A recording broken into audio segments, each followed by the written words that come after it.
오늘 수협에 오신 여러분 주님의 이름으로 환영합니다.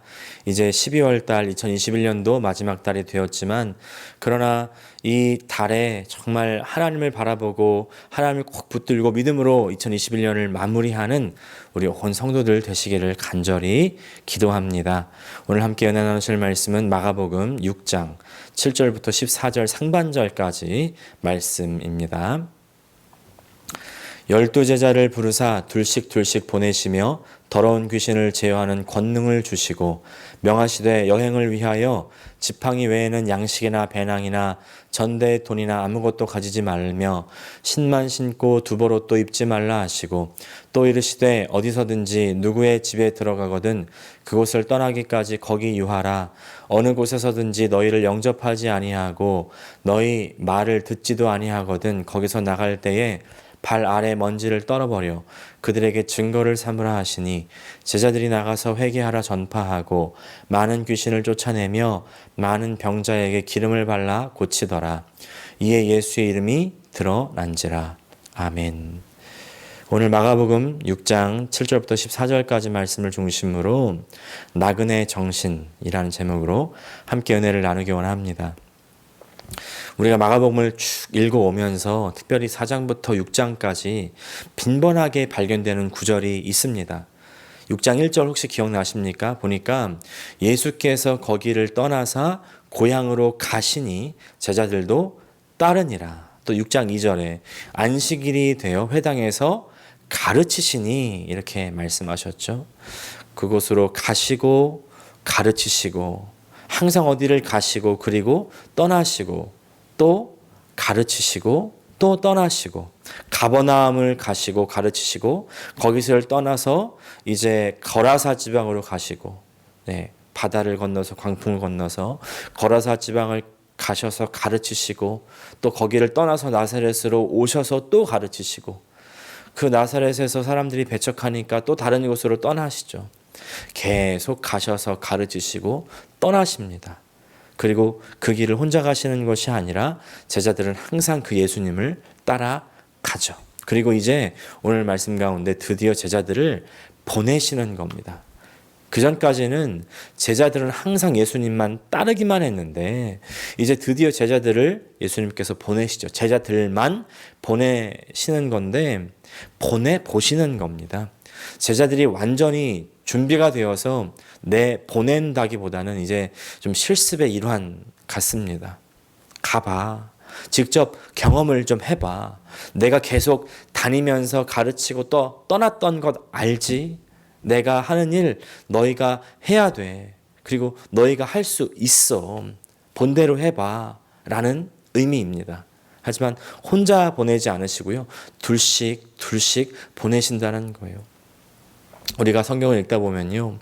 구약에서부터 신약에 이르기까지 일관되게 발견하는 것이 있는데 그것은 바로 하나님의 사람들, 하나님께서 하나님의 사람들에게 바로 이것을 요청하신다는 겁니다. 뭐냐면 바로 나그네의 마음이라는 겁니다.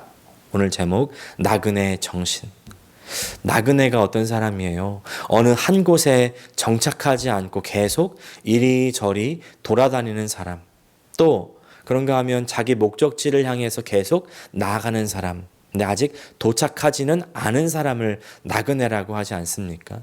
성경에서 이 하나님의 사람으로 부르심을 받은 사람들은요, 모두 다 이런 나그네의 삶을 살았던 것을 볼 수가 있습니다. 믿음의 조상으로 부르심 받았던 이 아브라함 보면요, 너는 본토 친척 아베 집을 떠나라 이렇게 말씀하시죠. 떠나라. 하나님께서 하나님의 백성을 부르실 때는요, 다 떠나라고 하십니다. 아브라함도 그래서 자신의 집을 떠났고요. 그 다음에 하나님은 이 이스라엘 백성을 이집트에서 또 떠나게 하시죠. 떠난 이후에 계속 광야를 돌아다니는 겁니다. 이제 광야의 생활을 마치고서 하나님이 주신 그 땅에 정착을 하게 되었죠. 그러나 그게 끝이 아니었습니다. 하나님을 떠나서 이스라엘 백성들이 죄를 지으니까 포로로 잡혀가게 되죠. 다 떠나게 돼요. 그러다가 돌아오고 또 잡혀갔다가 또 돌아오고 이것들을 계속 반복하게 되는 것이죠. 신약에 와서는 예수님께서 떠남의 본을 보이십니다. 먼저 그 하나님이라는 가장 높은 자리에서부터 떠나시는 거예요. 내려오시는 겁니다. 그리고 이 땅에서의 삶에서도 계속 떠나십니다. 떠나심으로 사역을 시작하는 거예요. 사람들의 환호와 그 관심을 떠나서 하나님께로 가시죠. 그리고 다른 곳으로 계속 가십니다. 계속 떠나시고 계속 가시다가 이제 자신의 제자들을 부르셔서는 자신과 똑같은 삶을 살도록 하십니다. 다른 곳으로 나그네로 보내시는 거예요. 바로 나그네 정신. 우리 삶에 이 정신이 필요합니다.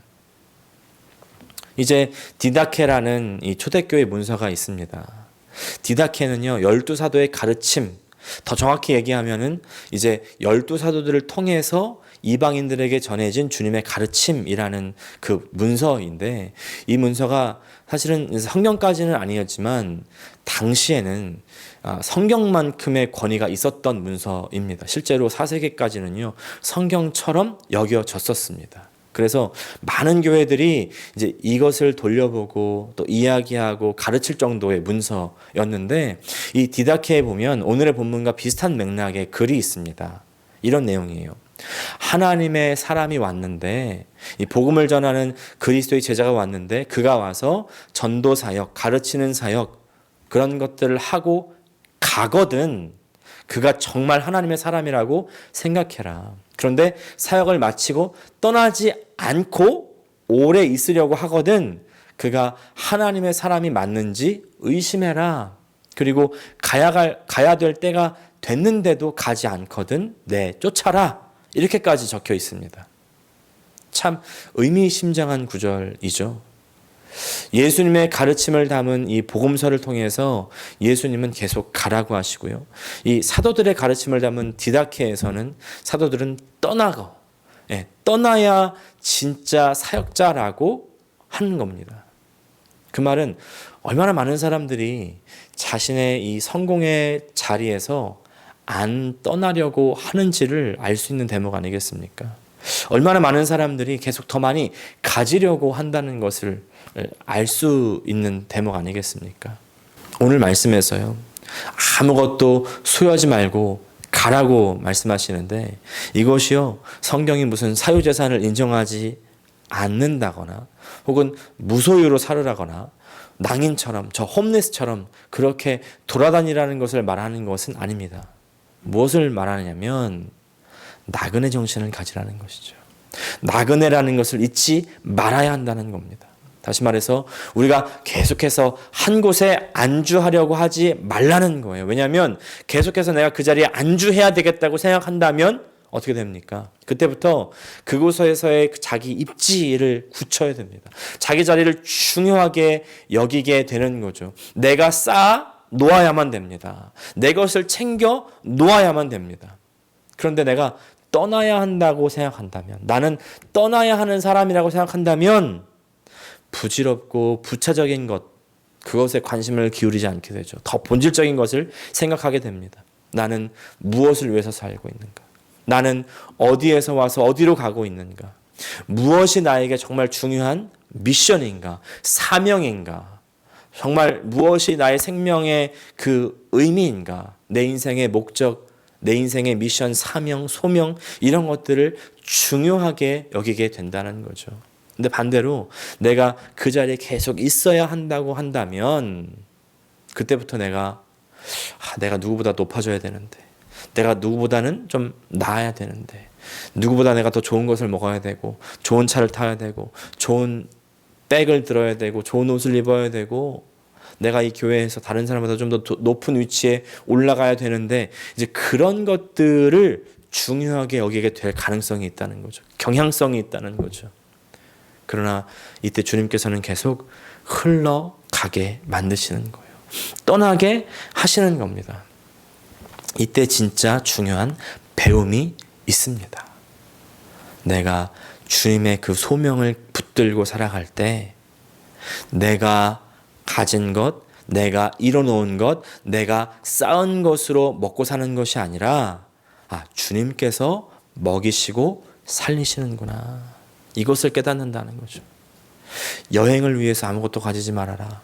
계속해서 가다 보면 네가 굶어 죽고 망할 것이다. 이렇게 되는 것이 아니라 내가 소명을 붙들고 예수 그리스도를 향해 쫓아갈 때 주님께서 나를 붙들어 주신다. 나의 눈물을 닦아 주신다. 내가 서럽지 않게 만들어 주신다. 나를 책임져 주신다는 것이죠. 나를 먹이시고 살리신다는 것입니다. 삶의 고난의 자리에 있을지라도 그 삶의 자리에서 잊지 말아야 될 것은 주님을 의지하고 살아갈 때, 나그네로서 살아갈 때 누가 우리를 먹이고 있느냐? 내가 아니라 주님이신다는 것이죠. 우리가 매일 식사할 때마다 기도하시잖아요. 그때 기도하는 이유가 뭡니까? 내가 이 음식을 먹게 된 것도 주님의 은혜고 주님이 주셔서 먹고 주님이 주셔서 내가 지금 살고 있습니다. 이것을 기억하며 감사로 고백을 드려 올리는 것입니다. 주님께서 오늘도 나를 먹이신다, 나를 살리신다, 그리고 그 주님이 나를 인도하실 것이다 믿는 것이죠. 예수님께서는요, 우리를 보내십니다. 떠나라고 하세요. 이 땅은 언젠가는 누구나 다 떠나야 될 땅입니다. 우리 모두가 천국에 들어갈 때까지 나그네 정신으로 살아가실 수 있기를 간절히 축복합니다. 기도하겠습니다. 하나님 우리 아버지, 이 세상은 계속 가져라, 정착해라, 너의 새를 불려라, 더 높이 되어라 라고 이야기하지만 주님께서는 떠나라, 주어라, 나누어라, 버려라, 손해를 보라고 말씀하십니다. 하나님, 그러나 그때 우리가 배우는 것은 주님이 우리를 먹이시고 주님이 우리를 살리시고 주님이 우리를 인도하신다는 사실입니다. 우리를 책임져 주신다는 사실입니다. 우리가 그 나그네의 삶, 하나님께서 책임지시는 그 나그네의 삶을 끝까지 살아내서 마지막 천국이라는 그 목적지에 다 다다를 수 있게 도와 주시옵소서. 예수님의 이름으로 기도합니다. 아멘.